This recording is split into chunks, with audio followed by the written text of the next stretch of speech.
함께 만드는 언론 미디어 협동조합. 여기는 국민TV. 함께 만드는 언론 미디어 협동조합. 여기는 국민TV.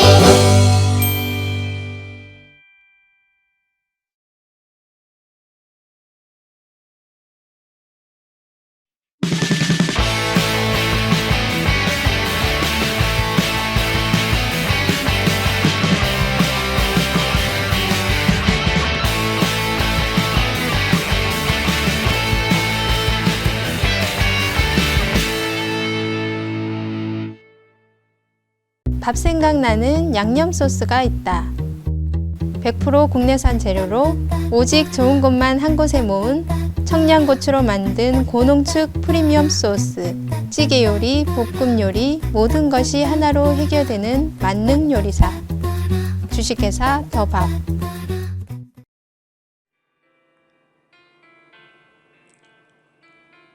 우리의 울림이 들리시나요?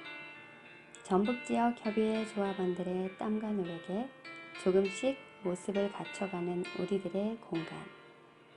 그 모습에 가슴이 벅차오릅니다. 울림과 함께여서 할 수 있었습니다. 감사합니다. 사랑합니다. 그리고 보고 싶습니다. 이곳에서 우리는 더 많은 울림을 모으고 더 건강한 울림을 만들어낼 겁니다. 기대해주세요. 국민TV 전북지역협의회. 시사를 맛있게 요리해드립니다. 김성수 최유한의 맛있는 수다. 오늘은 딱 맞았다. 예. 이런 거에 굉장히 신경을 쓰세요. 나 이거 비주얼이 굉장히 중요하거든. 그 비주얼이 아니라 이건 일종의 그냥 쇼잖아. 퍼포먼스 좋잖아. 예, 정치권에서 서로 다 이야기 됐는데 물러나야 합니다. 뭐 이렇게 퍼포먼스 하는 그런 거 거 닳고 싶어요? 그런 것도 진심으로 하는데 방송을 해야지. 자기들은 진심으로. 그렇게 하는데 우리는 그렇게 보여줄 게 있어야 될 거 아니야. 자, 일단 오늘의 주제에 대해서 좀 먼저 말씀을 드리려고 합니다. 오늘은 예고한 바대로 예. 무식하면 용감하다. 이 시리즈를 갖다 좀 얘기를 해보려고 하는데. 차차차차 잊어버린 게 있다. 광고 한 게 있어요. 예. 알려드릴 게 있는데요. 지난주에도 말씀드렸습니다. 저희 맛있는 수다 공개 방송이 계획되어 있습니다. 그러니까 오늘 방송되면 내일 모레 토요일 7월 11일 토요일 오후 2시 독산 일동 주민센터에서 김성수 최유한의 맛있는 수다 공개 방송이 있으니까요. 많이들 와주세요. 예. 예. 우리 또 한 번 있죠? 8월 달에? 8월 달인데 그건 그때 가서 네, 광주에서 그때 가서. 있으니까 그건 따로 또 말씀드리겠습니다. 뭔가 없어질지도 몰라서 이런 거. 예. 계속적으로 네. 그 사랑을 주시면 사랑 많이 주시니까. 열심히 우리가 준비를 해보도록 하겠습니다. 그리고 지난주에 우리가 했던 그리스 사태. 네. 우리 누리꾼들이 우리 조합원님들이 짤방을 만드셔서 뿌리셨는데 반응이 너무 좋아요. 왜 우리 친척들이 단톡방 만들어가지고 형부 얼굴이 너무 뚱뚱해요. 막 이렇게 하고. 예, 참. 많이 사랑해 주셨어요. 굉장히 많은 거에 신경 쓰는 최유한 평론가입니다. 그럼요. 저는 더 험하게 나왔던데 전혀 신경 쓰지 않았는데 어떻게 얄궂게도 그렇게 기묘한 표정을 잡을 때 네. 이런 표정 잡을 때 고를 때만 딱 이렇게 이것도 또 잘려가지고 도는 게 아닌지. 아무튼 네. 무식하면 용감하다 시리즈 시작을 해보도록 하겠습니다. 맨 처음에 이 무식하면 용감하다가 박근혜 대통령. 자, 무식하면 용감하다 대통령. 이렇게 얘기해야 되는 거예요. 무식하면 용감하다 대통령. 빠밤 이런 거 안 나오잖아. 말로 할게. 내가 말로 빠밤하고. 자, 그 박근혜 대통령이 결과적으로 유승민 원내대표를 잘랐습니다. 찍어냈죠. 찍어냈다고 표현도 하고 숙청했다는 표현 요즘에 많이 쓰고 있습니다. 진중권 교수가 쓴 거고요. 빵 터졌어요. 네. 드디어 최고 존엄을 모독한 반동 분자에 대해서 숙청을 하셨다. 찍어냈다. 예. 빵 터졌어요. 그렇게 이제 숙청을 하시면서 보여준 여러 가지 모습들이 정말 그야말로 뭔가 좀 몰라야 가능한 몰라야 가능한. 그 알면 잘 그렇게 할 수 없는 할 수 없는. 그런 일들을 갖다 하셨더라고요. 제가 사실 그 3살짜리 아이를 키우고 있잖아요. 네, 늦으셨죠. 예. 뭐 아이를 키우면서 많은 걸 배우고 있습니다. 어떤 걸요? 근데 그 중에서 하나가 우리 아이가 보니까 뭔가 좀 결벽증 같은 게 있어요. 결벽증? 그래가지고 뭘 먹을 때도 네. 딱 거기에 담겨 있지 않으면 안 돼. 꼭 여기에다 먹어야 돼. 맞다. 아이들 그런 거 있잖아. 아이들 그런 게 있어요. 맞아. 우리 애기들 어렸을 때도 그랬어. 뭐 이런 방식이 아니면은 놀 수가 없어. 이렇게 하는 거야. 이렇게 이런 정해져 있는 거야. 이런 말을 많이 써요. 이거 이렇게 하는 거야. 이렇게 먹는 거야. 이런단 말이야.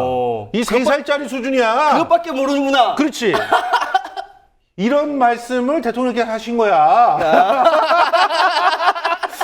그러니까 뭐 국회법 개정안 이런 거 얘기할 때도 뭐 시행령이라고 하는 건 이렇게 하는 거야. 이렇게 하는 거야. 다른 건 아니야. 아니야. 그건 다 틀린 거야.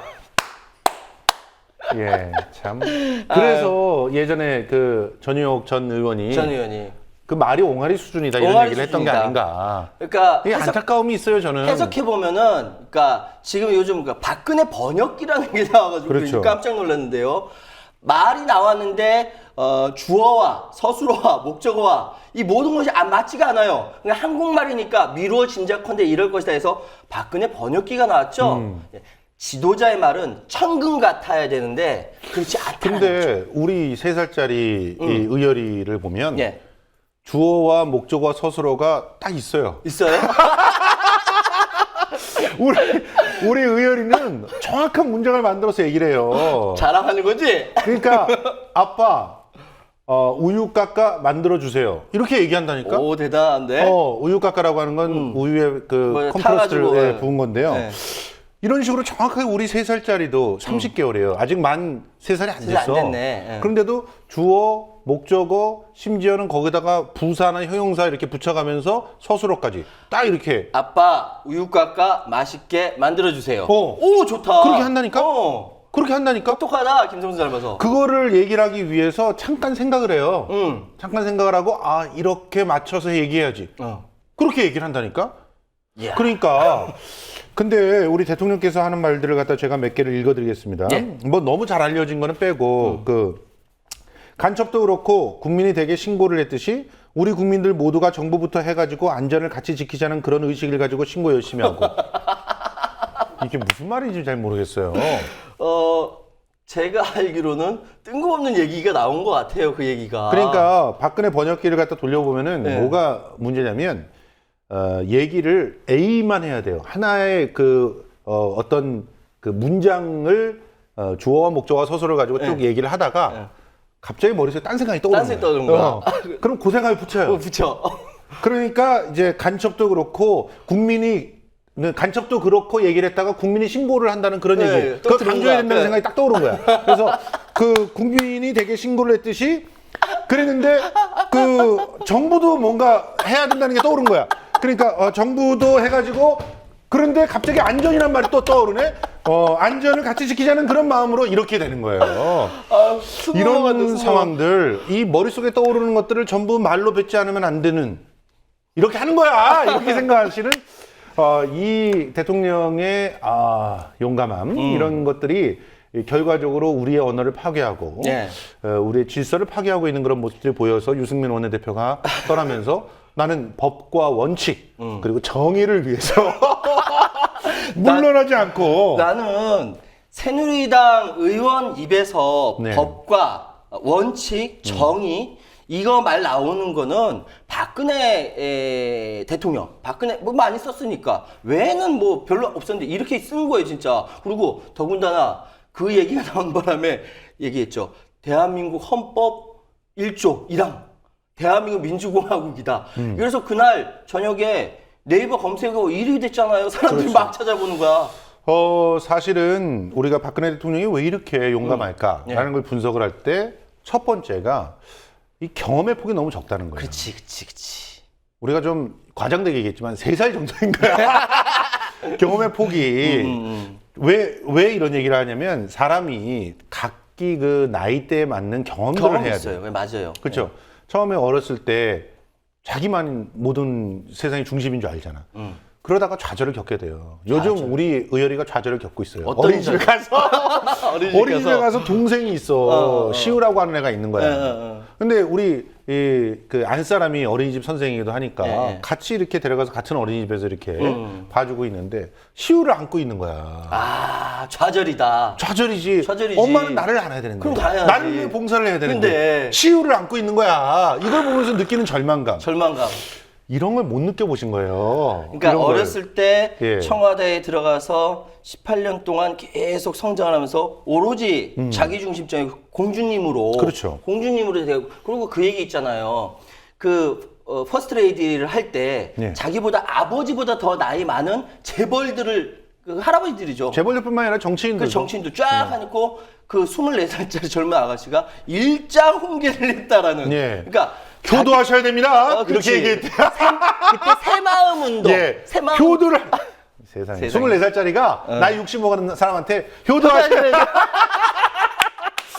야, 또, 야, 이런 거 국가 원수 진짜. 모독죄 되지 않을까 걱정하는데 저희는 예. 그냥 그런 얘기가 있었다는 얘기를 듣고요. 예. 한번 재연을 해본 겁니다. 몹쓸 재연. 따라해본 거예요. 뭐 예. 이거 가지고 또 신고하시고 그러면 뭐 잡혀가면 영광입니다. 이거 예. 외치겠지만 어쨌든. 난 잡혀가면 안 돼요. 의열이 키워야 돼요. 그래 나도 예. 마찬가지. 애셋이야. 어쨌든 이 경험의 폭이 작다라고 하는 얘기를 갖다 좀 더 집중시켜서 얘기를 해보면 예. 실제로 이분이 들어갔던 대학을 제가 나왔잖아요. 그쵸. 그 대학에 어떤 소문이 있었냐면 예. 원래 제가 갈 때만 해도 대학에 정문을 찾지 못했어요. 왜요? 너무 작아서. 아니 이거 동문도 되게 기분 나빠하겠다. 아니 우리 다 동물들이 다 인정하는 다 얘기인데. 인정하는 거야? 그때가 그 1986년이었어요. 학교에 원서를 늘어갔어. 정문이 없어. 그러다가 이제 웬 초등학교 정문 같은 게 하나 있어서 설마 하고 글로 들어갔더니 거기였어요. 대학이었어. 거기였어요. 딱 들어가자마자 이제 농구대 있고 막 이런 언덕이 있어서 그 언덕을 숨차게 올라가서 원서를 냈던 그런 기억이 나는데. 서강대 그 파이프 던지고 파이프 던지고 파이프 싸움하기 좋은데 그거 예, 괜찮은데? 거기 이제 거기가 그때 당시에는 좋았는데. 문이 별로 크지 않았잖아요. 작았으니까. 지금은 이제 거기 앞에 알바트로스 탁도 그치, 들어오고 굉장히 좋아지고 넓어져서 깜짝 놀랐어요, 나중에. 예. 그렇지만 어쨌든 그때 당시에는 담이 블록담. 블록담. 그래서 저희가 한번 시위를 할 때 블록담을 무너뜨리고 그 나무 거대한 나무 뭐라고 해야 돼요? 나무 말뚝 같은 걸 만들어서 막 밀고 가가지고. 그걸로 밀어서 예. 이제 그 블록담을 쉽게 무너뜨리더라고요. 소문 들었어요. 내가. 무너뜨리고 그 뒤에서 전투 경찰의 뒤를 타격했던 제가 그 타격 기동되었던 그런 공소시효 야. 지났습니다. 그런데 이런 좀 사실은 소박하고 좀 돈도 좀 아담하고, 없고 아담하고. 그런 학교였어요. 그리고 제가 갔던 그 곳만 해도 그 도로가 뚫려 있었는데 네. 그 도로가 이제 신촌 그 로타리로 이렇게 딱 넘어가는, 뚫리는 예. 그런 도로인데 그 도로가 없었어요. 없었어요. 그러니까 제가 갔을 때는 있었는데 그 전에는 전혀 없었던 없었다. 도로였다는 거야. 아. 그 도로가 이제 소문에 의하면 대통령께서 영예께서 따님이 입학하시니까 거기를 확 깔아줬다. 깔아줬다. 그게 이제 그 신촌 로타리까지 딱 연결이 되면서 오거리가 됐다. 이런 전설이. 그러니까 내려오는. 어렸을 때부터 공주로 성장해서 자기가 원하는 것들은 그리고 이야기하는 뭐 상대라든지 이 모든 것들이 말대로 되잖아. 그렇죠. 그러니까 말대로 되니까 정치도 그런 식으로 하는 거지. 서강대가 얼마나 학점에 짰냐면 제가 아주 전설 같은 걸 많이 갖고 있어요, 제가. 아 진짜? 제가 11학기를 다녔거든요. 11학기네 11학기. 예, 11학기를 다녔어요. 예, 아이고 고생하셨습니다. 저하고 해철이하고 신해철이하고 둘이 나란히 친구예요, 친구. 예, 후배예요, 후배. 1년 후배인데 네. 86학번에 저, 네. 87학번에 신해철이 나란히 11학기. 그런데 저는 11학기만에 졸업을 하고 네. 신해철은 11학기에 네. 이제 자퇴를 했죠. 이제 그만큼 학점이 너무너무 짰어요. 아. 제가 이제 총학생회에서 그 문화부 차장을 하고 있을 때 네. 이제 학원 자율화 투쟁을 해가지고 네. 드디어 이전까지는 성적표에 F가 한번 나왔다. 그러면 그 F가 그대로 기록이 돼 있어요. 아. 그래서 학점 평점을 낼 때도 그 F 평점이 다 기록이 돼. 기록돼서 하는 거야? 합산이 돼. 그래서 다 빼고 하지 않나 보통? 2.0을 넘는 게 너무너무 힘들었어요. 와. 그래서 저는 사실은 2.0을 못 넘어서 졸업을 못 할 줄 알았어요. 맨날 데모하고 막 일어나고 학점이 막 어떨 때는 0.06 0.06 이렇게 선동열 방역률보다 더 좋네. 그렇게 나온 적이 있었어요. 그래서 그 졸업 못할 줄 알았는데 그 학원 자율화 투쟁을 통해서 그 F를 빼고 계산하기로 그때 결정이 된 거예요. 아, 늦었구나. 88년도에. 네, 88년도에. 아, 그래서 졸업했어요. 그런데 그런 것을 더 중요한 것은 네, 그런 것을 대통령께서는 아주 우수한 성적으로 장학금 받으면서 졸업을 하셨다는데 데모 안 했으니까. 아 그래서 그런가? 아, 그럼. 아니야 데모를 하더라도 저는 그 정상적으로 이렇게 그 다 수업을 듣고 다 시험을 봤는데도 D를 받은 게 있어요. 아 굉장히 그 학점을 따는 게 굉장히 어려워요. 아, 뭐 이렇게 쓰라고 하니까 거기다 그 성명서 같은 거 쓰고 제출하고 그랬으니까 D 받지. 제가 이제 그 기억이 나는 게 D 받았던 게 뭐냐면 분명히 선생님이 가르쳐 주신 건 이런 거지만 내가 생각할 때 이게 이런 맞다고 거다. 생각합니다. 이렇게 썼다가 D가 나왔던 예, 그런 적이 있어요. 근데 그걸 다 썼거든. 다 선생님이 써. 이렇게 얘기했습니다라고 썼는데 그 뒤에 내가 말한 걸 썼다고 해서 D를 찍힌 주신 거야. 그 찍힌 찍힌 거죠. 거야. 예, 알고 있어요. 어쨌든 예. 지금 그 말이 뭐냐면 네. 이런 얘기를 하는 것이 기본적으로 모든 것이 그냥 탄탄대로 탄탄대로. 최고의 스펙을 갖고 그렇지. 그런데 이제 대통령께서 이제 청년들을 위로하실 때 스펙 쌓고 그런데 신경 쓰지 말고 중동이라 가라. 그냥 자기의 꿈을 찾았으면 좋겠다. 그래. 최고의 스펙을 갖고 계신 분이 그런 얘기를 하시니까 이건 뭘로 이해를 해야 되는 거야? 너는 아무리 해도 안 돼. 이런 얘기 하시는 것 같이 느껴졌어요. 그 얘기 들으면 진짜 좌절밖에 안 듣겠다. 진짜 젊은 청년들은. 이게 그러니까 너무 많은 것을 자기 위주로 생각을 하시는 거예요. 기본적으로. 그러다 보니까 이제 용감해질 수밖에 없고 세상 사람들이 다 옳다라고 생각한다거나 혹은 원칙이라고 생각하는 것이 그냥 눈앞에서 그냥 사라져버리는 거예요. 그러니까 어렸을 때부터 그 성장해서 오로지 이제 그 틀 안에서 성장했고 그다음 아버지가 죽고 나서 또 은둔 생활을 하다 보니까 은둔이라고 이야기를 해요. 은둔이라고는 얘기를 하지만 실제로는 넉넉한 재산에 넉넉하게 예, 맞죠. 네, 너무 편안하게 편하게 살았죠. 그렇게 사셨지. 그런데 문제는 뭐냐면 난 근데 그래서 아버지도 총 맞아 죽고 어머니 총 맞아 죽어서 전두환한테 너무 불쌍해 그러면서 손잡고 우는 할머니들 보면 할머니가 더 불쌍하세요. 그렇지. 그분은 그렇게 그럼 불쌍하시면은 저 좀 심리 치유도 받으시고 그러면서 좀 폭넓게 인간관계를 쌓고 그러시면서 하면 좋지 않은데 딱 수첩에 적혀 있는 분들만 만나시고 그러면서 병을 키우시니까 그런 거지 그 병 때문에 불쌍하신 거는 제가 좀 그렇다라고 하면 이해를 하겠지만 예. 할머니 고생하시고 정말 그 그럼. 말년에 말이야 그렇게 그 시장에 나와가지고 장사하시면서 더 고생하시는데 그분은 그러진 않았거든요. 오죽 연약하시면은 악수 조금 하면 손이 아프시잖아. 손이 아프시잖아. 맨날 그래서 선거 때 이렇게 붕대가 흰 푸시잖아. 붕대로 이렇게 칭칭칭칭 감아가지고 가끔가다 뒤춤이 지시고 그러시잖아요. 예, 근데 그걸 또 예전에 전유옥 전 의원이 이 사실은 게 아파서 그런 게 아니라 그런 그랬어? 분들하고 이렇게 가까이 이렇게 하는 게 싫어서 그랬다더라 이런 얘기를 한 적이 있었어요. 와, 좀 섬찟하다 그게. 그러니까 뭐 이거는 뭐 사실관계는 확인해 봐야 되겠습니다만 하여튼 근데 그런 비슷한 그 얘기들을 전 들은 적이 있었다. 그 성장해야 할 시기에 많은 생각을 하면서 민주주의적인 교양을 쌓아야 할 시기에 둘러싸여 있어서 전혀 그런 그 기회를 얻지 못했다. 누구나 인정하듯이 유신 시절에는 이건 독재 상황에서 그렇죠. 퍼스트 레이드를 했거든요.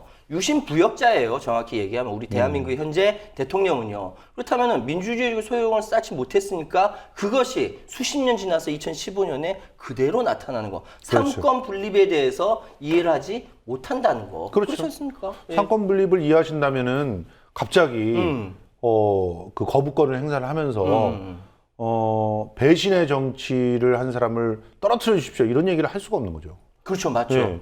그거는 완전히 그야말로 내가 왕인데 나의 신기를 불편하게 만든 사람들 잘라 이런 얘기를 하는 건데 이거는 입헌군주제일 수도 없어요. 그래, 맞아. 영국에서 이런 일이 있다는 거 들어보셨어요? 영국에서 여왕이 이런 말 했다가는 쫓겨나요. 큰일 나지. 큰일 나요. 그리고 제가 정말 웃었던 것이 뭐냐면은 그 박영선 그 의원이 이제 인터뷰를 옛날에 했었을 때 기자 때 예, 그 얘기 들었어요. 뭘 제일 좋아하냐? 동물의 왕국을 제일 좋아한다. 예. 동물의 왕국을 좋아하는 이유는 배신을 하지 않기 때문이다. 동물들은 배신을 하지 않는다. 그런데 한 가지 더 있어요. 우리나라 대통령 중에 그 동물의 왕국을 굉장히 좋아하는 대통령이 있었어요. 또? 누구냐? 김대중 대통령입니다. 김대중 대통령은 동물의 왕국을 왜 좋아했느냐? 자연의 이치를 깨닫기 위해서 본다라는 거예요. 그러니까 이게 수준이 달라. 얼마나 다르냐면 네.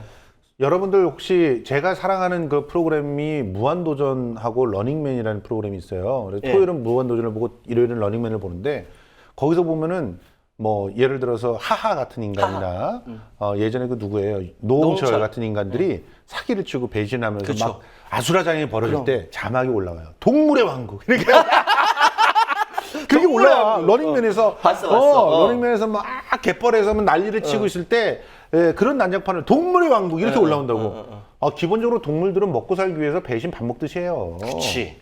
아유 눈앞에 뭐가 떨어져 있는데 그거를 갖다가 의리 생각 안 합니까? 보세요. 사자들 뭐 원숭이들 이런 보세요. 힘이 있을 때는 꼼짝 못하지. 근데 힘이 딱 사라지면 바로 공격해버려. 뒤통수 때리고 공격하는 거 이게 동물의 왕국이야. 배신의 정치예요. 실제로 정치가 없지. 정치가 사실은. 없지 사실. 약육강식의 세계인데. 배신의 폭력이야. 배신의 폭력. 그걸로 이루어진 게 동물의 왕국인데 그걸 보면서 어떻게 보면 세상이 이렇게 돌아갈 수 있기 때문에 우리가 인간으로서 품격을 갖기 위해서 뭘 해야 되는가 이런 걸 그치, 고민해야 이렇게 되는 고민해야지. 것이 그게 맞는데 그게 맞는 건데 네. 그냥 단편적으로 배신하지 않는다라는 이유만 됐다는 거여서 깜짝 놀랐고요. 그래서 동물의 왕국을 안 보셨을 거야. 혹은 배신하는 장면은 누군가 빼놓은 거 아니야? 동물의 왕국에 이제 가다가 배신할 때 딱 자르신 거 아니야? 커트! 이렇게. 워낙 비서들이 충실하니까. 맞아요. 문고리 잡고 있는 분들. 어쨌든 그래서 지금 첫 번째 무식하면 용감하다 시리즈의 첫 번째가 바로 짜잔 해주세요. 네, 짜잔. 무식하면 용감하다 대통령. 짜잔! 예, 네. 여기서 이렇게 정리를 하도록 하죠. 뭐 마음대로 이렇게 정리를 하세요. 어때요? 그다음에 빨리 시간 없어 지금 빨리 해야 돼. 이렇게 우리 사회에 강력한 용감함을 보여준 한 캐릭터를 좀 살펴봤는데 네. 이분의 숙명, 숙명. 그리고 또 역사 이런 것들은 좀 이해를 할 수가 있는데 그런데 이 똥별들은 왜 그러신 거예요? 자, 두 번째. 이분들은 이해가 안 돼. 자, 무식하면 용감하다 똥별들. 빠밤. 예. 이분들은 진짜 이해가 안 돼. 왜 이렇게 용감하고 무식한 거죠? 제가 참 이 고민을 많이 했어요. 예. 대한민국의 이 안보와 이 뭐랄까 국방을 책임지는 그래서 지금도 서해부터 동해 그리고 휴전선에서 저 휴전선에 근무했거든요. 이런 군인 아저씨들이 정말 자랑스럽습니다. 그런데 문제는 뭐냐면은 여기를 군인 조카들이야 이제는 무슨 아저씨들이.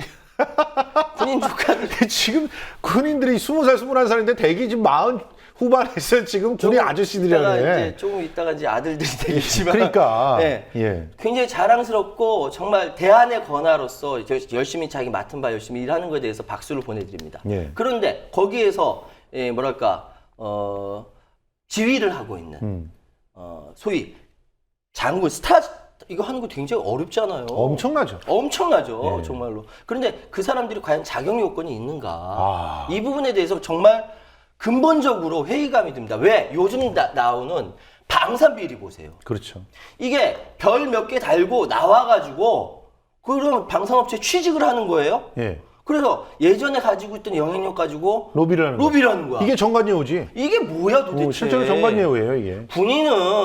군인은 자기 목숨을 걸고 전장에서 죽는 게 영예롭다고 한다면은 그렇지 않고 퇴임했으면 후배들을 키우는데 뭐 이렇게 뭐랄까 영향력을 행사하는 그런 데를 가야지. 자기 돈 벌려고 거기에 들어가가지고 로비를 해요? 이게 과연 대한민국 별들, 장성들이 할 짓입니까? 똥별들이라는 욕 들을 수밖에 없는 것이죠. 그런데 예. 더 심각한 것은 예. 이런 로비가 통한다는 거 아니겠어요? 그러니까 그 후배들이 그대로 보고 배운다는 거지. 그러니까 이게 너무 충격적인 게 저는 진짜 이게 무식한 짓이라고 생각이 됐던 게 예. 통영함. 통영함. 이게 단적인 예잖아요. 예. 통영함이 왜 만들어졌어요? 그거 천안함이- 예전 천안함 때문에 어. 그 밑에 있는 그 뭐랄까 이게 이 물체들 이거 소냐라고 해가지고 소냐가 아니라 소냐는 러시아 여자 이름이고 그렇구나. 예 소나라고 예. 해서 그러니까 탐지할 수 있는. 결과적으로 천안함이 그때 두동강이 났을 때 천안함의 그 선수 부분이죠. 예. 선수 부분을 찾지 못해가지고 난리가 났었죠. 난리가 났었죠. 그래서 그거를 아무리 샅샅이 둘러도 찾지를 못했는데 어군 탐지기로 어군 탐지를 찾은 거야. 어민들이 찾았잖아요. 그렇죠. 그거를. 그래서 이런 허황된 일은 다신 있어서는 안 된다. 안 된다. 그래서 바다에 특히 서해에 이렇게 사고가 났었을 때 그걸 신속하게 구조할 수 있는 최신의 함을 만들겠다. 함을 그게 통영함이야. 근데 세월호 사건 때 거기서 못 썼어. 만든 통영함에 달려 있는 그 최첨단 그 소나가 실제로는 어군 탐지기였어요. 아니 어군 탐지기의 성능을 너무 잘 확인해서 그랬나? 어군 탐지기였어. 2억짜리. 근데 실제로 나간 돈은 21억. 어마어마하게. 나머지는 누가 먹었지? 누가 먹었지? 아니 이런 짓을 하면 됩니까? 실제로 그러면은 천안함 때도 그 안에서 고스란히 죽어서 사람들이 나왔잖아요. 장병들이. 예. 그런데 순식간에 발견해서 끌어올리면 에어포켓이 형성돼서 한두 명이라도 살릴 수 있었다는 거 아니에요? 예, 그렇죠. 그러면 그런 사람의 삶과 죽음을 갖다가 바로바로 가늠할 수 있는 그런 장비에서 돈을 처먹냐? 야, 이건 진짜 무식해도 이렇게 무식할 수가 없다. 더군다나 예. 그 지금 최근 그 해군의 예. 그 포 같은 경우도 지금 부실해가지고 문제가 됐다. 발사가 안 된대. 아 도대체 우리 세금으로 국방비 그렇게 때려 붓고 그렇게 많이 나가서 뭐 돌리지 못하고 복지비로 돌리면 얼마나 할 게 많잖아요. 지금 40조 씁니다. 예. 우리가 예산을 40조 써요. 북한은 1조 정도 씁니다. 우리 이미 40배 됐어요. 그런데 그 돈이 다 어디로 들어가냐? 무기 구입하는데 대부분 들어갑니다. 개발하고. 근데 이번에 또 섬광탄 얘기 들으셨어요? 섬광탄 뭐였는 얘기? 이게 섬광탄이라는 게 우리 전투기들이 이렇게 날아갈 때 예. 저기 미사일을 쏜단 말이야. 미사일 쏜다. 근데 이게 열감지를 하는 것들이 많잖아. 그렇지. 그럴 때 섬광탄을 빵빵 터뜨리고 영화에서 딱 하면 봤어. 그 섬광탄으로 뻥! 뻥! 이렇게 되는 건데 근데 지금 현재 북한이 새로 개발한 미사일이 예. 우리가 갖고 있는 섬광탄을 그러니까 섬광탄이 속지 않는 미사일을 개발한 거야. 그래서 새로운 섬광탄을 개발하기 위해서 돈을 들여서 5년 동안 했는데 검사를 해봤더니 부실하다는 거죠. 부실하다. 들어간 돈이 얼마인데? 그러면은 그래서 앞으로 2년 동안 더 개발을 해야 되는데 더 개발해야 돼. 또 세금 또 들어갈 돈이 거 또 아니야. 들어간대. 1조 얼마인가가 더 들어간대. 아이씨. 그런데 그러면 2년 동안 어떡하냐? 2년 동안 북한의 무방비가 되는 거야. 그 미사일에는. 심지어는 우리 대통령이 타고 다니는 전용기도 섬광탄을 갖다가 해놓고 호위를 하거든. 그렇죠. 뭐 그 민감한 데 갈 때는. 그런데 그 전용기도 그냥 위험에 노출되는 거야. 웬일이니? 박근혜 대통령 당신이 노출되는 거야, 위험에. 그런데 이걸 해먹고 있게 냅두냐고 지금. 분명히 5년이나 들어가서 그 많은 돈을 쏟아부었으면 둘 중에 하나예요. 우리가 기술이 없거나 아니면 누가 해먹거나. 기술이 없다면 애초에 발견을 해서 그거를 사갖고 오는 걸로 하거나 기술 이전을 하기 위해서 노력을 하거나 했어야 될 거 아닙니까? 맞아요. 그러면 그거를 갖다 계획을 잘못 세운 놈이 책임져야지. 누가 책임지고 있어요 지금? 책임지는 사람 없어요. 아무도 지금 없어. 상황이. 그리고 누가 해먹었으면 그 새끼 죽는다 진짜. 국민들한테 정말 제대로 이거 진짜 욕 나와서 드러내야 되는데. 야 비행기 한 대 얼마인 줄 알아? 거기에 타고 있는 그 생태 같은 목숨은 또 이건 돈으로 해결할 수도 없는 거야. 그렇죠. 그런데 그런 너무 화가 났는데 예. 사고가 나지 않습니까 지금. 예. 계속적으로 사고가 나요. 사실 보면은 뭐 영화로도 영화로 나왔지만 연평해전 같은 경우 예. 그리고 천안함도 사고잖아요. 예. 세월호는 뭐 그 민간이가 제외하더라도 예. 연평도 포격 사건도 있었어요. 예. 이 모든 상황에서 우리 군이 어떤 대응을 했는가 한번 곰곰이 한번 생각을 해보자고요. 1999년도에 있었던 1차 연평해전에서는 우리나라가 명백하게 이겼어요. 그럼요. 북한과 물론 이렇게 북한도 우리 그 민족이 우리 사람들이고 사실 이 부딪히는 이 자체가 비극이긴 하지만 어쨌든 명백하게 그런데 군인으로 쳤을 때 승리했단 말이야. 근데 그 부분도 얘기해야 돼. 부딪히지 않을 수 있었어. 안 부딪힐 수 있었어 진짜. 근데 왜 부딪혔냐고. 그 서해대전에 나와 있잖아. 서해대전에 나와 있죠. 예. 사실은요. NLL을 그러니까 넘어오게 되면은 경고 방송하고 또 물러가고 그런 게 이제 통상이었어요. 근데 어느 날부터 갑자기 NLL을 갖다가 강력하게 막아라 이런 지시를 받은 거지. 참모 총장서부터 합니다. 그렇지. 예, 여기서부터 시작해가지고 비극이 시작된 거예요. 실제로. 1차 연평해전 때 우리가 승리를 했지 않습니까? 예. 이겼어요 어쨌든. 그런데 그때 이후에 분위기가 좀 이상해지는 게 뭐냐면 언제 2차로 NLL 넘어오나 이때 한번 뭐 제대로 잘해서 훈장이나 표창 한번 받을 수 있지 않을까 이런 분위기 형성됐다는 거예요. 다시 말씀드리면은 1차 연평해전 승전 이후에 그 승전을 기리라는 청와대에 그때 고생했으니까 기리라는 지시를 했더니만 합참과 이함재 사령부 대북 감청부대인 9125 부대에 훈장 포상 표창장이 마구마구 쏟아지는 거예요. 군인들한테 훈장이라든지 포상이라는 거는 진급과 직결되기 때문에 굉장히 중요합니다. 그렇죠. 굉장히 중요해요. 그러고 나니까 북한 함정에 대해서 경고 사격 해달라고 요청했는데 거부했던 이함대 해병대 육지에서 경계 잘 섰다고 표창 줬고요. 265 편대장과 참수리 함정대 무거운 장 계속 받았는데 그때 당직 사령이었던 사람이 있었어요. 이 사람이 사실은 자기 친구 중령이랑 근무를 바꿨어. 근무를 바꿨어요. 근데 당직 사령 올라가 있었다고 표창 받고 그러면 표창장을 받지 못한 정훈장기들 우리는 뭐냐? 우리도 달라 해가지고 군 활약상을 적시 언론에 제대로 잘 보도했다라고 표창 받고 이런 짓을 했어요. 그러니까 언제 북에서 NLL 넘어오나 우리 한번 여기서 또 한 번 부딪혀가지고 표창 받지 않을까 그러니까 이런 짓을 했다라는 거 아닙니까? 이제 좀 앞뒤 설명을 조금 더 드리자면 1차 연평해전이 어떤 거였냐면 NLL 넘어오는 사람들 그 위협해가지고 내쫓고 이런 정도였는데 그때는 갑자기 전선을 사수하라 이런 명령이 떨어져요. 그래서 그 전선을 사수하기 위해서 배를 나란히 세우고 심지어는 내려온 걸로 이렇게 보면은 이제 그 해도상의 표시가 되잖아요. 내려온 그 북한의 배들을 몸으로 밀어내는 거예요. 그렇지. 그때 그 증언에 의하면 어땠냐면 북한 애들이 거기서 뭐 벼룩을 잡고 있던가 이를 잡고 있었거나 이렇게 옷 벗고 그렇게 놀고 있다가 갑자기 배가 와가지고 꽉 부딪히니까 놀라가지고 거기서 막 돌을 던지고 막 그랬다는 거야.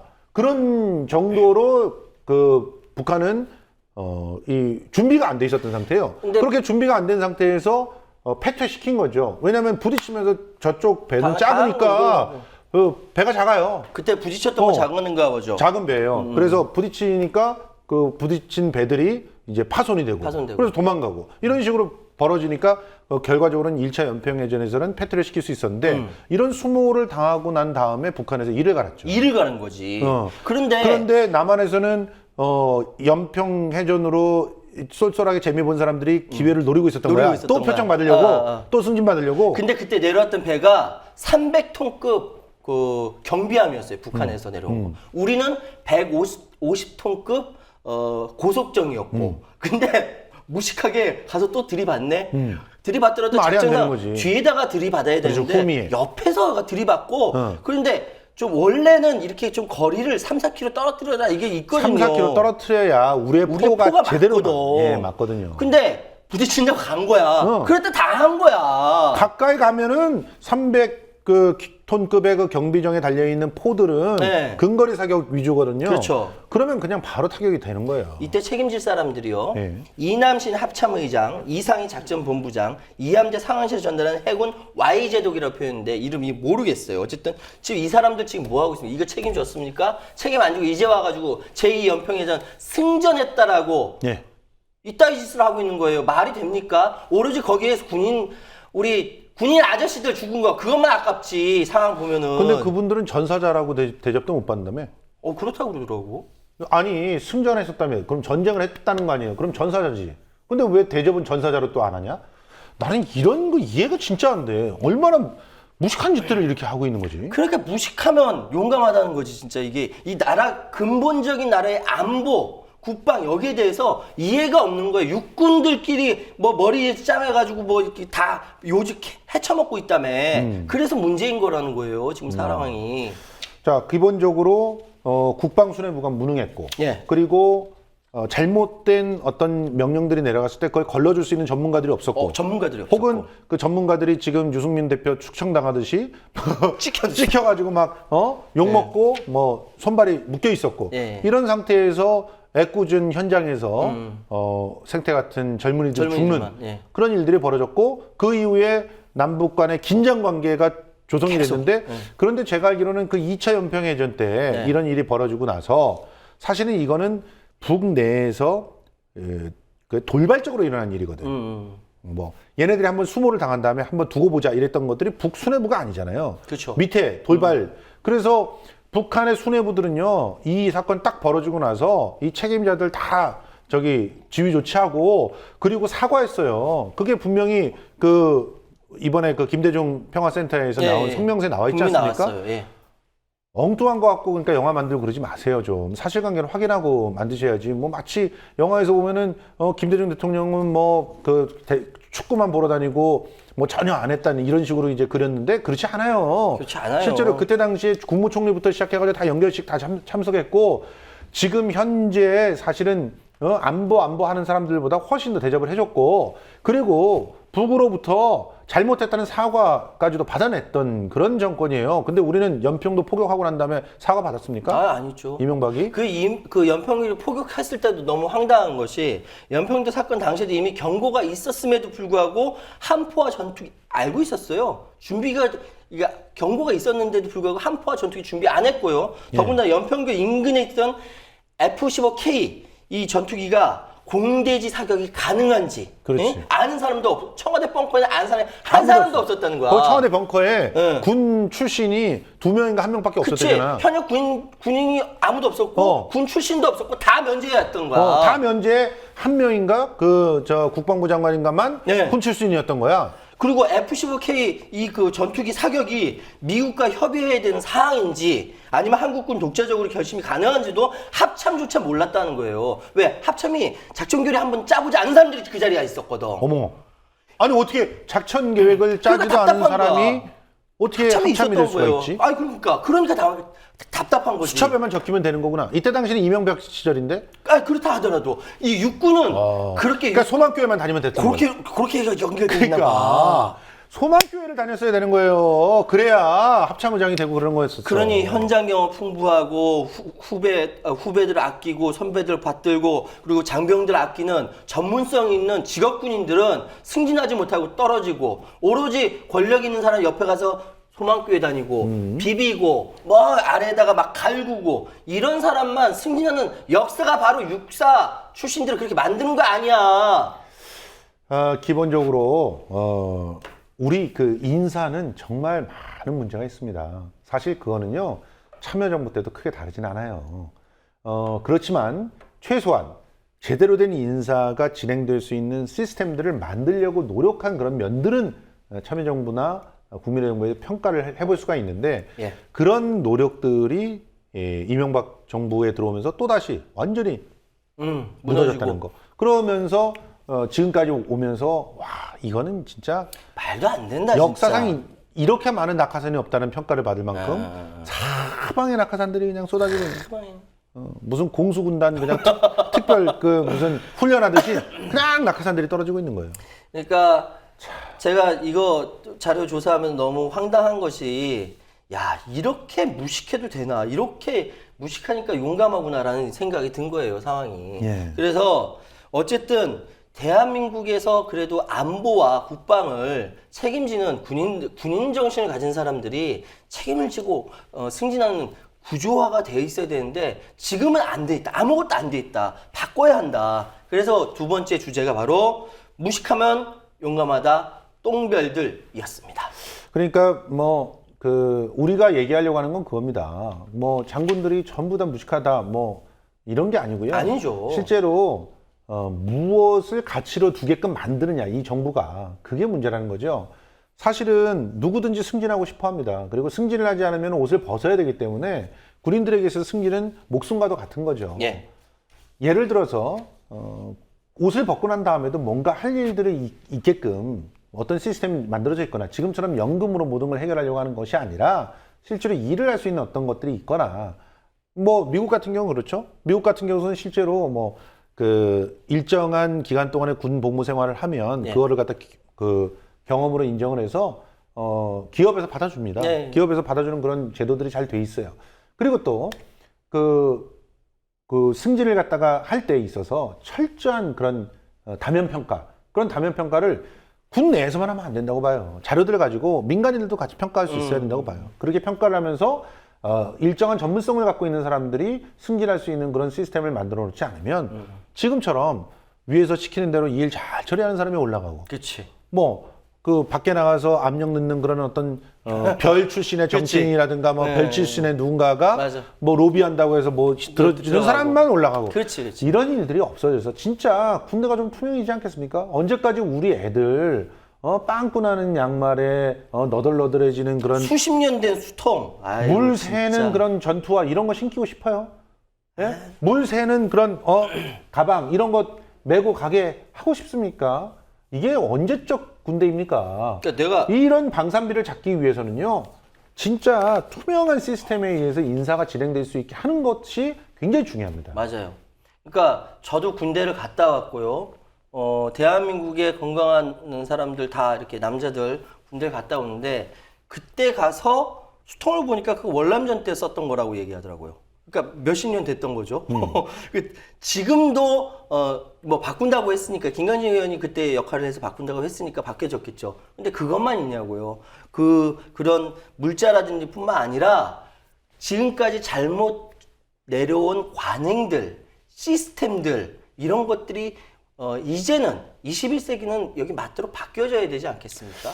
근데 뭐 어쨌든 예. 그 할 얘기가 굉장히 많습니다. 그 군대 문제에 대해서는 정말 할 얘기가 많은데 국방 예산 40조 시대에 진짜 과연 옳은가? 진짜. 이런 것들도 할 얘기가 많은데 이제 뭐 이번 시간에 다 얘기를 할 수는 없고 다만 우리 그 용감하신 그 별 여러분 정말 자긍심을 갖고 이순신 장군의 후예로서 네. 나라와 국민을 위해서 봉사해 주시는 그런 군인으로 그런 초심으로 돌아갔으면 좋겠습니다. 그래서 실제로 지금 당장 내가 승진하기 위해서 뭘 어째야 된다 이런 거보다 물론 그 마음 압니다. 얼마나 나오면 정글 같겠어요. 정글이죠. 아는 거는 전부 다 군대에서 명령 체계에 의한 것밖에 없는데 나와가지고 뭘 할 수 있겠어. 그렇지만 그래도 군인으로서의 소신을 지켜준다는 게 얼마나 중요합니까? 그런 멋진 군인들로 되셨으면 좋겠습니다. 그래서 두 번째 주제가 무식하면 용감하다 똥별들이라고 했습니다. 짜잔. 예, 세 자, 세 번째는 무식하면 용감하다 문화체육관광부 뭐 짜잔. 이렇게 얘기를 하려고 하는데요. 왜요? 문화체육관광부가 뭐 요즘 문제를 많이 일으키나 보죠? 진짜 사실 무식하면 용감한 데가 문화체육관광부뿐이겠습니까? 됐습니까마는 보건복지부도 아주 대단하죠. 예. 그런데 이번에 문화체육관광부의 얘기를 하는 것은 예. 요즘 기가 막힌 일들이 또 벌어지고 있어서 그 이슈들을 좀 근데 여러분들이 잘 몰라요. 문화계에서 뭐 벌어지고 있는 것들은 뭐 큰 문제가 아닌 것처럼 생각하시잖아요. 그런데 사실은 굉장히 큰 문제들이 벌어지고 있기 때문에 얘기를 드리려고 하는 그럼 겁니다. 첫 번째부터 하나하나 사례를 좀 들어서 말씀해 주세요. 여러분 대학로에 가시면은 옛날에 예총회관이라고 하는 곳. 예, 예총회관. 네, 지금은 거기를 이렇게 막고 거기를 리모델링 공사를 하고 있는 걸 지금 보실 공사를 겁니다. 하고 있어요? 네. 여기가 뭐가 되냐면 장애인 문화예술센터가 되는 겁니다. 장애인 문화예술센터. 문화예술센터. 좋은 거 아닌가? 원래 예총이란 대가 예. 돈을 엄청 많이 해먹었어요. 아, 그래서 그 엄청 많이 해먹으면서 목동에다가 또 예총회관을 새롭게 지었어. 목동에 있어요. 네. 예. 새롭게 지으면서 이전에 그 예총회관은 사실은 예총이 쓰면 안 되는 건데 그 회관에 제대로 입주를 못했다 어쩌다 무슨 또 거기 지으면서 무슨 누가 얼마를 빼돌렸다 뭐 말이 부실이다 많았구나. 뭐 어쩌 이러면서 이주를 다 못하는 그런 상황들이 벌어지고 뭐 어쩌고 하니까 예총회관을 이제 그 좀 남겨놨었던 건데 이제 결과적으로는 다 그쪽으로 이주를 하게 되면서 예총회관이 비잖아요. 비죠. 그러니까 그 예총회관을 어떻게 쓸 것인가 고민하다가 장애인 문화예술센터로 이렇게 새롭게 만들게 되는데 문제는 여기 센터장이 센터장? 장애인 문화예술에 대해서 아무것도 모르는 왜 그래? 그런 일설에 의하면 문화체육관광부 장관이랑 가까운 분이 내정이 됐다는 거야. 아니 지금 생각해보면은 장애인 문화예술센터면은 괜찮아. 장애인들 위한 뭐 이런 거 그럼 거기에 대한 전문성을 갖고 있는 사람이 당연히 들어가는 것이 상식 아닌가? 내 말이 시민 상식이 바로 예. 그런데 그런데 전혀 그런 것에 대한 관심이 없었던 그리고 그런 활동들을 많이 안 했던 예. 뭐 활동들은 만들려면 얼마든지 만들 수 있지만 실질적인 활동을 그 안에서 해야 알아야죠. 이게 중요한 알아야지. 거잖아요. 그럼 당연하죠. 근데 그런 사람이 안 와. 그리고 내정됐다는 사람 보니까 좀 이상해. 그래서 사람들이 반대하기 시작했어요. 얼마나 장애인 문화예술 이상하게 단체들이 그럴까? 막 반대를 했어. 반대를 했더니 그 다음에 개관을 미뤄.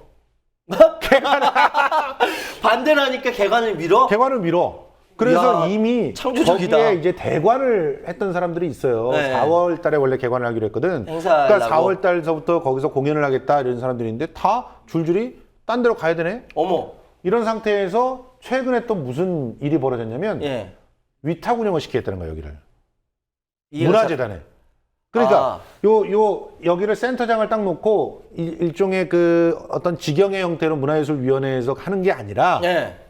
위탁 운영을 주겠다. 일종의 뭐 민영화 같은 건가? 이게? 뭐 민영화라고만 말할 수 없는 게 이게 공공성을 갖고 있는 재단이나 뭐 혹은 사단법인이나 이런 데라면 예. 그러면 이게 뭐 민영화라고 볼 수는 없어요. 네. 근데 준민영화 네. 이게 좀 나쁜 형태의 복지에 그 발을 담글 수가 있어.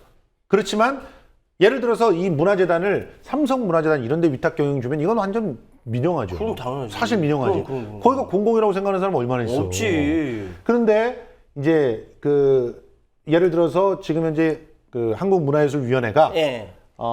그 옆에 있는 대학로 그 아트 예술센터라든가 아르코 예술극장이라든가 이런 데를 한국공연예술센터라고 하는 그런 법인을 만들어서 거기다 위탁을 주고 있거든요. 네. 이렇게는 할 수 있다고 봐요. 근데요. 그런데 이 새로 만들어진 재단의 전 재산이 얼마인 줄 아세요? 얼마예요? 70만 원. 아이. 말도 안 돼. 무슨 70만 원. 700도 7천도 7억도 아니고 네. 70만 원. 네. 70만 원짜리 재단을 만든 거예요. 70만 원짜리 장난치냐? 재단을 만들고 거기다 위탁 주겠대. 장난치냐 진짜. 그런데 거기에서 또 이사니 뭐니 이런 사람들 있잖아. 이사 만들어서 이사장 만들고 이사장이 센터 만들어야 되잖아. 그 이사들이 내정됐다고 하는 옛날에 그 문재인 센터장과 가까운 사람이거나 혹은 뭐 또 문화체육장관이랑 가까운 사람이 이런 사람들이 이사로 된다는 거지. 70만 원짜리 가라로 만들어가지고 일단 때려 넣는구나. 자, 이 가라라고 하는 것은 또 최유한 평론가의 개인적인 의견입니다. 예, 아이고 저 그렇게 들었어요. 예, 그런데 어쨌든 이런 식으로 일을 처리한다는 거. 굉장히 창조적이지 않습니까? 정말 창조 경제는 정말 용감하지 않습니까? 일자리 몇 개 만든 거야 진짜. 야. 와. 장애인 문화예술인들 2중, 3중의 고통을 당하고 있습니다. 그런 사람들의 어떻게 보면은 자부심이 될 수 있는 공간이 장애인 문화예술센터 아닙니까? 근데 여기 센터장을 이따위로 해야 되겠습니까? 아니, 이렇게 위탁 운영하는 게 정말 제대로 된 위탁 운영이라고 생각하십니까, 정말? 질문이요. 이거 문화관광체육부에서 몰라요? 알죠. 난 안다고 생각해. 아 그럼 그 자기 임무 방기네. 이런 걸 다 감사해가지고 뭐 이렇게 제대로 하라 방향 지시하고 뭐 이렇게 해야 되는 거 아니야? 감사원에 고발할 겁니다. 네. 만약에 우리 장애인 문화예술 단체들이 고발 안 하면 저라도 감사원에 찌르려고요. 좀 이거 정확하게 판단을 해야죠. 지금 문화체육관광부가 어떤 일들을 벌이고 있는지 한번 읊어드릴게요. 예. 지금 아직까지도 국립현대미술관에 관장이 없습니다. 대한민국의 네. 국립현대미술관에 제가 알기로는 9개월째예요. 왜 안 뽑고 있느냐? 창피하다. 네, 문화체육관광부에서 뭔가 낙점을 기다리고 있다는데 그게 청와대 낙점인지 아니면 문화체육관광부 장관의 낙점인지 모르겠어요. 하여튼 그거 기다리고 있대요. 아직까지 못 뽑고 있어요. 아니 그리고 그래도 와. 국립오페라단 단장. 네, 사실 말썽 많았죠. 말씀 안 하죠. 원래 예전부터. 40대에 그 소프라노 가수, 여가수를 시켰는데 그 가수가 뭐 일설에 의하면 정치인들 중에서 어떤 분들하고 굉장히 가깝다 이런 얘기들이 있었어요. 그런 분이 국립오페라단 단장이 되셨어. 단장 됐죠. 난리가 났죠. 국립오페라단 단장이 어떤 자리입니까? 한국의 오페라를 상징하는 자리예요. 그래서 모든 오페라인들이 난리를 치고 농성하고 1인 시위를 하니까 그 사람이 스스로 자진 사퇴를 했어. 그런데 이제 새로 또 내정한 사람이 네. 이번엔 연극영화과 교수다. 오페라잖아. 연극영화과 교수. 오페라. 근데 연극영화과 교수가 내정이 됐대. 왜 그렇대? 씨. 내가 알겠어요, 난들. 예? 이런 일들이 왜, 그래서 오페라계들이 다 또 다시 일어나고 있어요. 다시 뭉치고 있어요. 나 그때 그 국립오페라 단장 그때 단장 정은숙 단장이라고 있었어요. 옛날에. 정은숙 단장이 쫓겨났어요. 예. 왜? 정은숙 단장은 통일운동하고 오페라 서학 이거 같이 접목하는 문익환 목사님의 며느리였거든. 그렇죠. 그게 눈꼴 보기 그리고 싫은 거야. 내쫓은 거야. 대한민국을 대표하는 오페라 연출가 문호근 씨의 부인이었고 부인이었고. 지금 그분이 성남아트센터의 네. 센터장으로 네. 가 계십니다. 이재명 화이팅. 예. 그런데 그때 그런 개인적인 의견들 아니, 그런 알고 거 있어야 하는 거야. 그거는 예. 그런데 그때 국립오페라단 합창단이 있었거든요. 싹 다 내쫓았잖아. 내가 그때 열을 받아 나도 같이 그래서 데모했었거든. 그 오페라 합창단들이 정명훈 씨를 찾아가서 호소를 호소를 하죠. 했어요. 아 제발 우리 좀 들어주세요. 그러니까 왜 이렇게 행패야?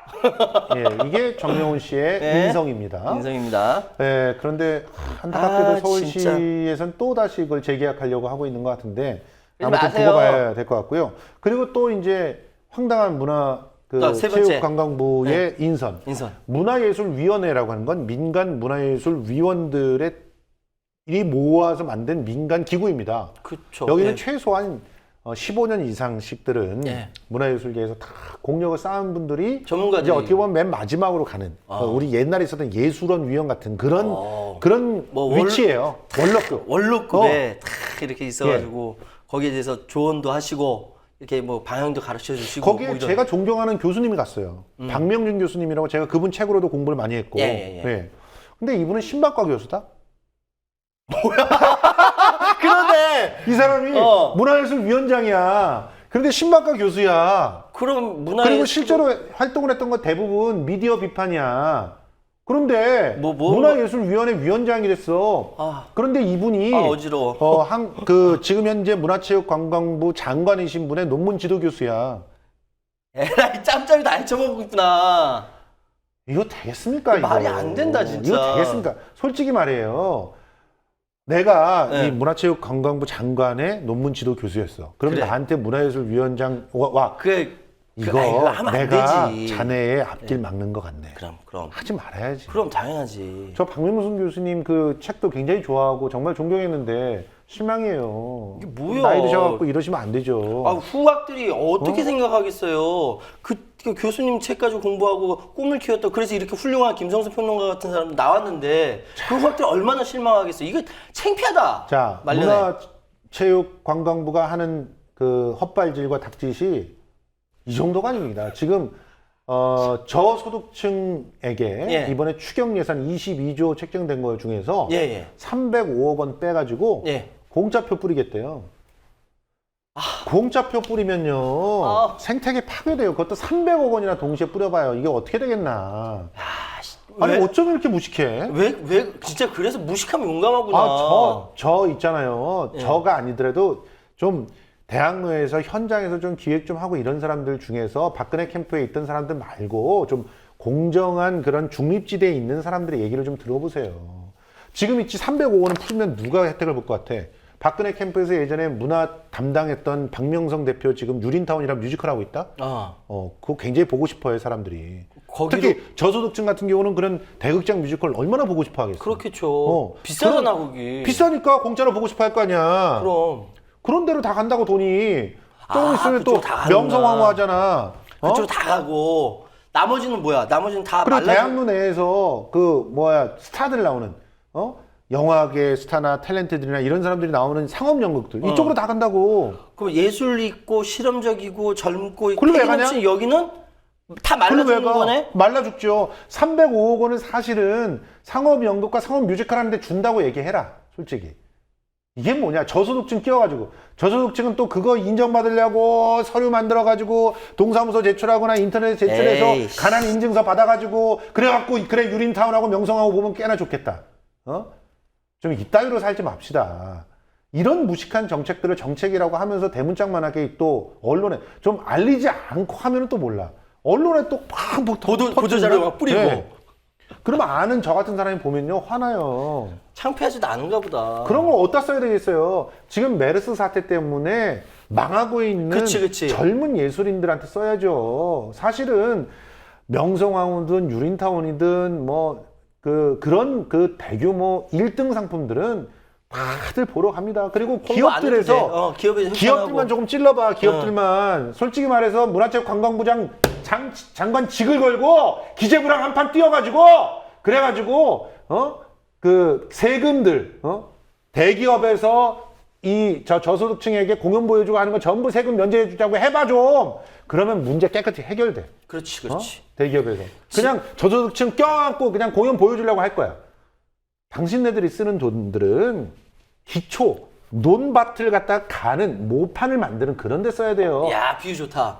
그런데 엉뚱한 데다가. 근데 진짜 작년에는 세월호 참사 때문에 예. 올해는 메르스 때문에 문화예술인들이 공연을 못해요. 근데 세월호 참사 때도 어떻게 했는지 알아요? 돈 그렇게 뽑아가지고 일단은 지자체 문예회관에 순회 공연하는 데를 줬네. 거기 대부분이 상업연극이야. 그치. 그리고 또 뭐 대학로에 푼다 그래놓고서 또 거기서도 마케팅이니 뭐 어쩌고 이런 데 풀었네. 그 대부분 다 혜택 받는 게 상업연극이야. 그러니까 공공적인 성격을 갖고 있는 문화예술 기금이라든지 이런 것들은 방금 김성수 평론가 얘기했던 것처럼 이런 기초적인 실험적인 이런 그러니까 모판을 만든다라는 데다가 뿌려 쓰는 거지. 그리고요. 돈 벌 수 있는 그런 데다가 뿌리면 안 되는 거죠. 2016년에 문화예술진흥기금이 고갈된대요.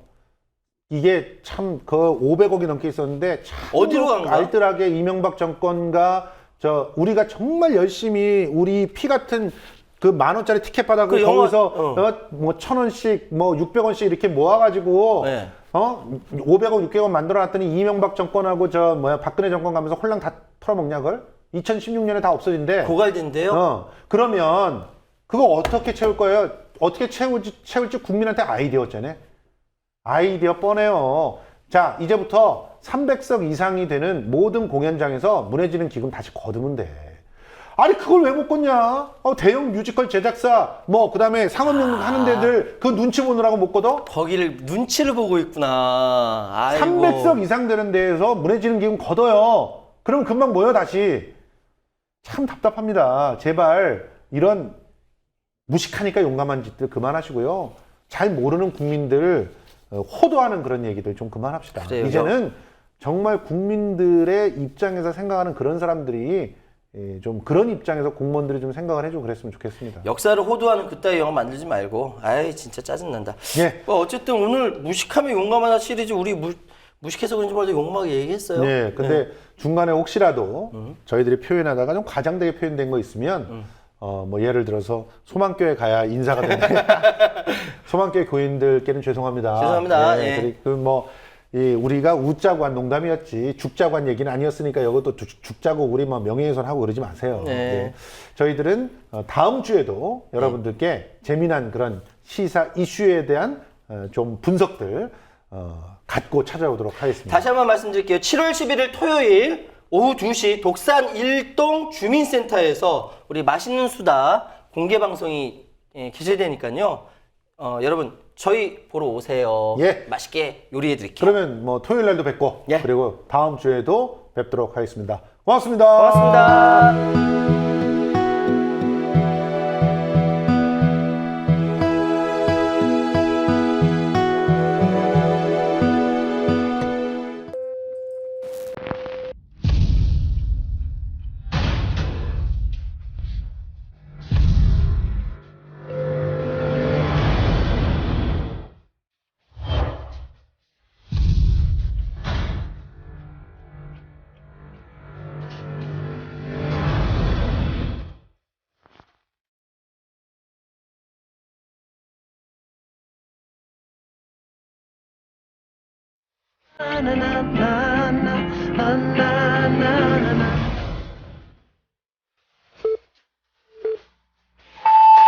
전두환 대통령은 오늘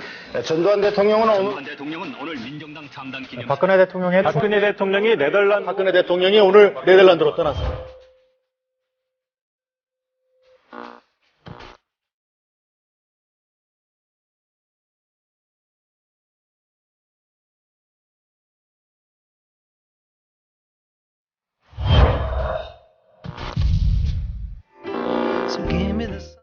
신선한 원두, 향긋한 커피가 있는 여기는 미디어 협동조합 국민카페 온에어.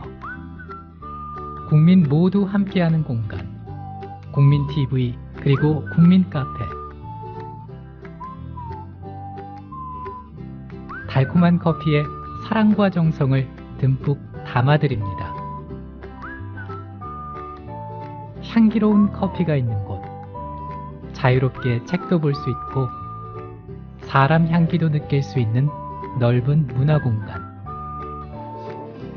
생생한 라이브 공연, 그리고 도심 속 작은 미술관까지 낭만이 있고 여유를 즐길 수 있는 쉼터, 나눔과 사랑이 넘치는 카페, 국민 카페 온에어. 국민TV, 국민라디오, 그리고 뉴스케이를 응원하시는 분들, 미디어 협동조합 조합원 가입으로 힘을 실어주십시오. 그리고 기존 조합원 분들은 월조합비 납부 신청을 해주시면 감사하겠습니다.